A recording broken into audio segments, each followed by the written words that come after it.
Good day, APUSH people. Today we're taking a look at the progressive movement roughly from 1890 to around 1912. This video is going to help you out. With pretty much any APUSH textbook, that's how the video lines up to some of the popular ones. Let's get started. The progressive movement, why does it take place? Big, important concept to understand: industrialization, urbanization, and immigration created significant changes, a lot of them good, but also some challenges for the United States.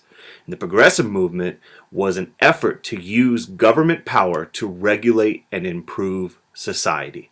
So this is a whole movement trying to improve society. It is a rejection of the laissez-faire ideology of much of the Gilded Age. This idea that the government should not get involved is rejected by many progressive reformers.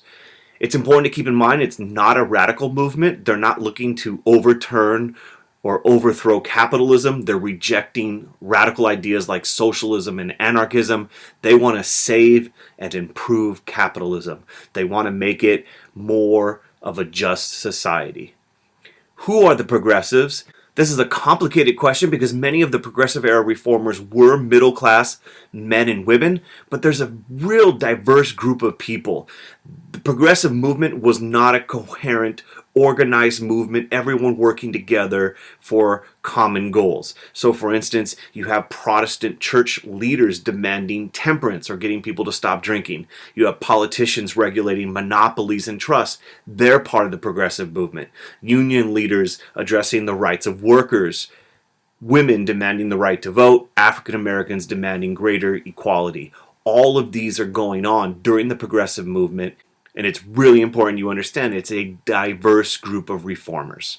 And then finally, it's important when you're studying for APUSH that you compare this to other reform periods back under the age of Jackson, Andrew Jackson, the populist reforms of the farmers, and then later in the 1930s, the New Deal. So how do you promote reform? And that's where the Muckrakers come into play.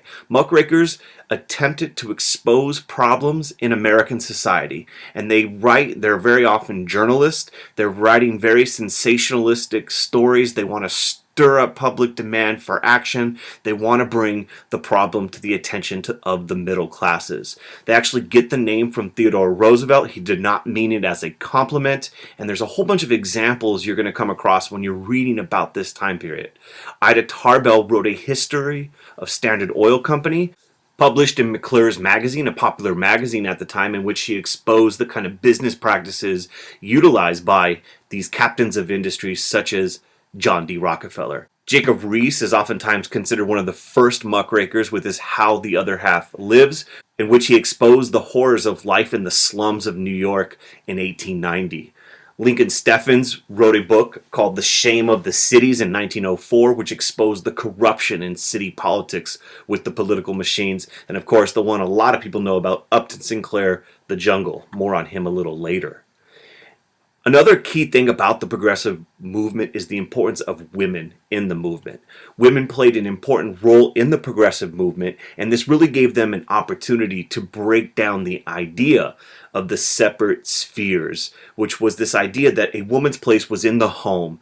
You know, if you remember after the American Revolution, this idea of Republican motherhood, raising young boys mainly to be good citizens. Women did not have the right to vote, and yet during the movement, the progressive movement, they're playing an active role in causes such as child labor. The National Child Labor Committee fought for laws banning child labor, and by 1907, about 2/3 of all states will have child labor laws put into place. You have the National Consumers League, which was headed by Florence Kelley. Kelley, remember, was very active in the settlement house movement with Jane Addams, and the National Consumers League advocated for the rights of women in the workplace, laws against child labor, and all sorts of other causes. A court case you should be aware of is Muller versus Oregon in 1908. The court ruled that laws protecting women workers that restricted women to 10-hour workdays were constitutional, and the court rules that women deserve and needed special protections as women in the workplace. An event that really kind of stimulates a lot of activism amongst women and workers is the Triangle Shirtwaist fire in 1911. A 10-story building in New York. A fire breaks out leading to the death of 146 workers, most of them being women and immigrants. And this really sparks reforms and calls for increased safety standards. And another reform that we're going to take a look at in just a moment is women in the temperance movement. Important idea to keep in mind, though, is women are playing various roles in the progressive movement, and one of those, which we're going to cover in our next video, is the role of the women's suffrage movement. Urban reform was a huge part of the progressive movement. If you recall, throughout the Gilded Age, people have been moving to the cities, and this creates all sorts of problems. Amongst those problems are urban poverty and the rise of tenements and slums. You have political corruptions and political machines and widespread alcoholism and all sorts of other issues in the cities. And we've already seen what Jane Addams and Florence Kelley and others were doing in places like Chicago with the settlement house movement, trying to help people, like you see in the image, get out of urban poverty. But you also see a desire during the progressive movement to take away power from political bosses by placing municipal services under public control. Sanitation was a huge problem in the cities, and one of the ways they felt they would be able to do this was by municipal government reform, such as voters electing the heads of city departments such as fire, police, and sanitation, so that things would be more efficient and less corrupt.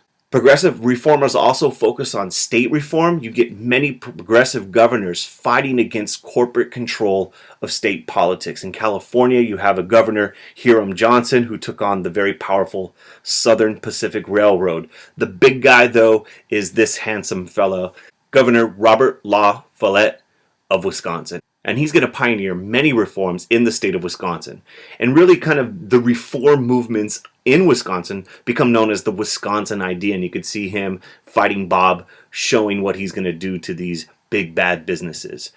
He's going to regulate the public utilities. He's going to take on the powerful railroad industry. He's going to adopt many tax reforms and a whole bunch of political reforms, which are going to be copied and utilized in other states. So let's take a look at the political reforms of the progressive movement.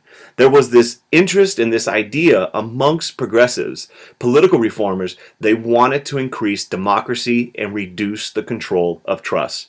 The problem was the power of political machines and trusts and money was eroding Americans' faith in politics. You can see that in this political cartoon in which the trusts have taken over the Senate. And so here's some of the things that were done in states such as Wisconsin.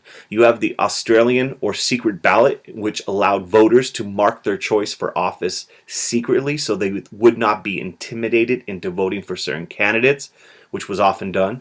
The direct primary, in which the nomination of candidates placed into the hands of the voters. So the voters would actually select who would be the candidate for the party.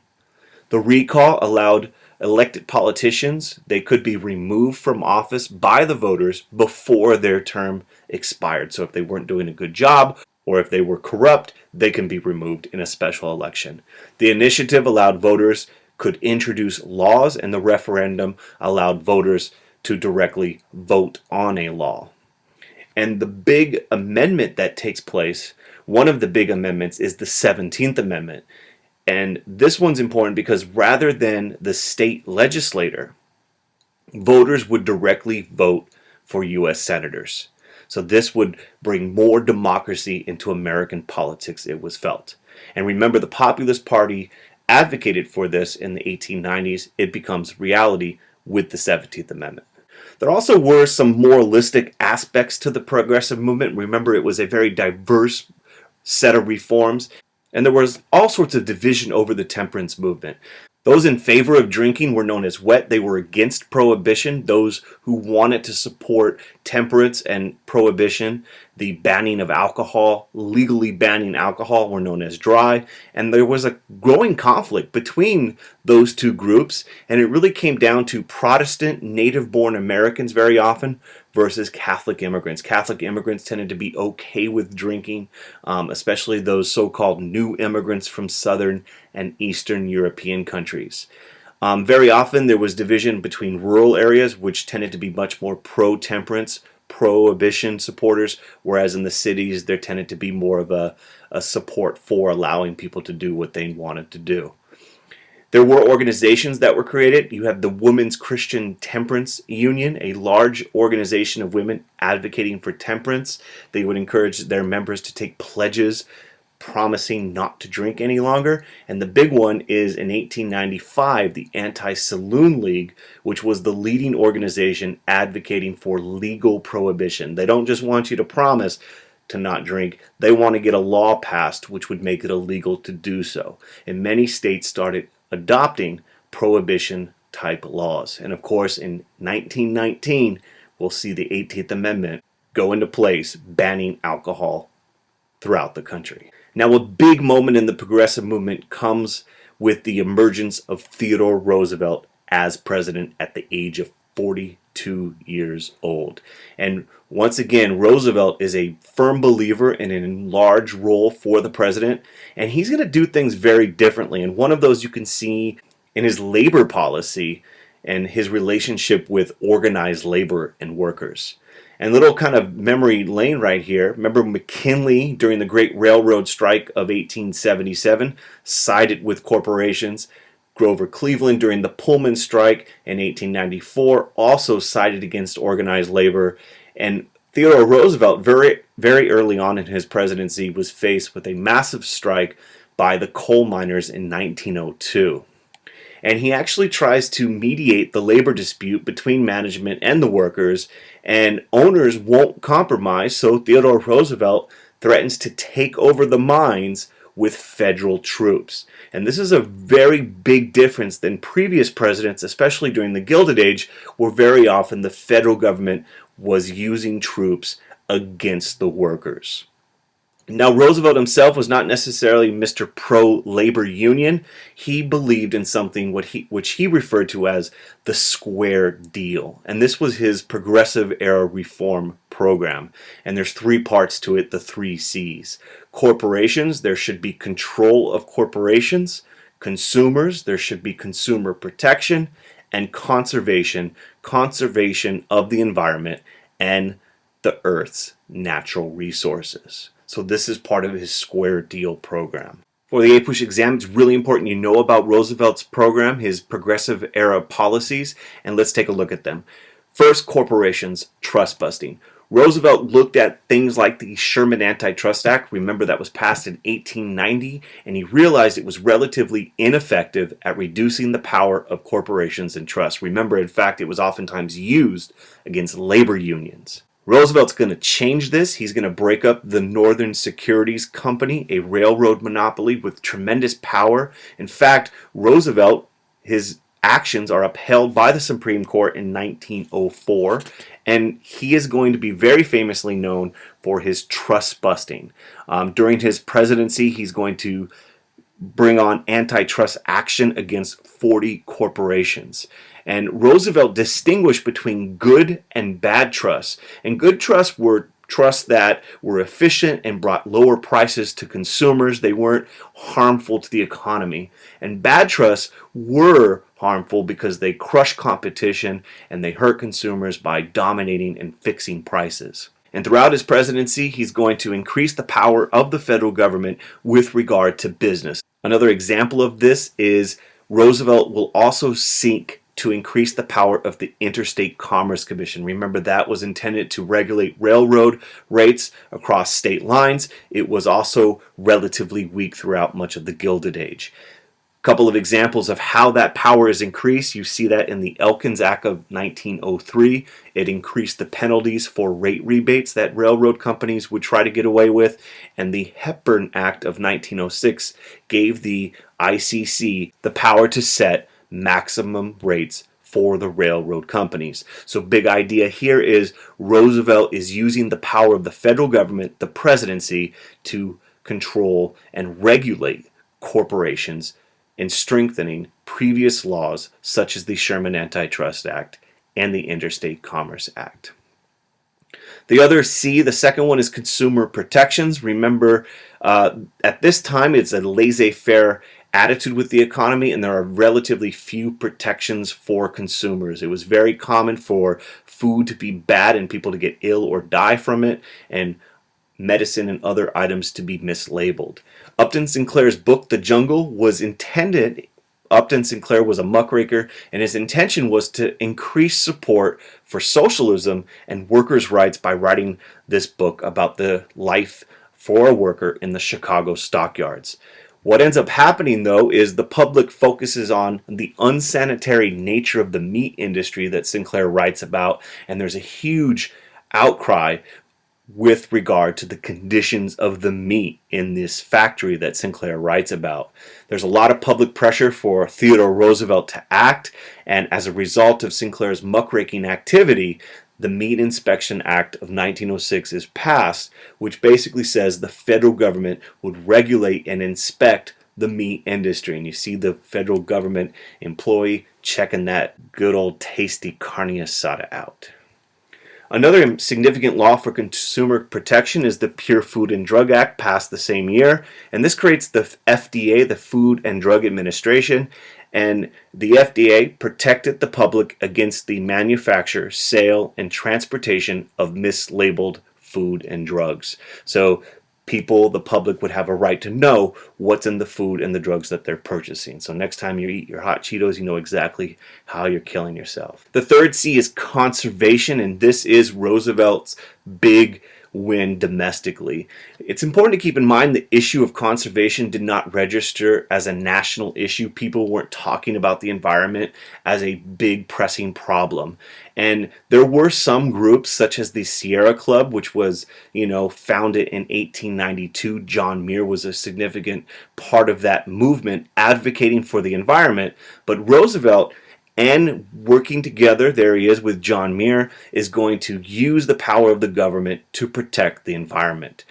Roosevelt's going to use the Forest Reserve Act, which was passed in 1891, to protect 150 million acres of federal land, and the Newlands Reclamation Act of 1902, money from sale of public lands could be used for irrigation projects in the West. So you have this kind of conservation and protection of the Earth's natural resources. And if you take a look at that map right there, you can see some of the areas protected by Roosevelt.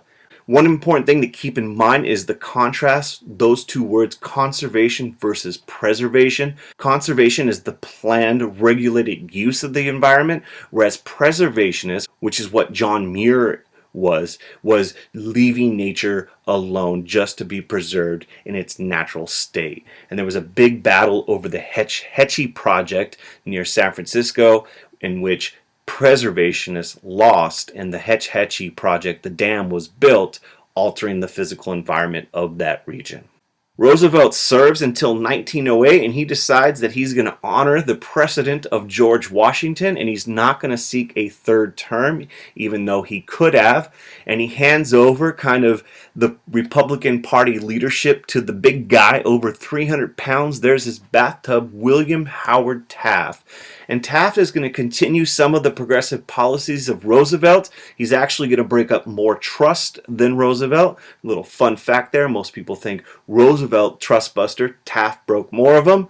And he's going to continue some of the conservationist policies as well. And when it comes to foreign policy, Taft differs from Roosevelt's big stick foreign policy, and he favors something called dollar diplomacy, in which he encouraged businesses to invest money, private financial investments, in areas of strategic concerns of the United States. And the idea would be that this would lead to greater stability and would promote U.S. interests without using force.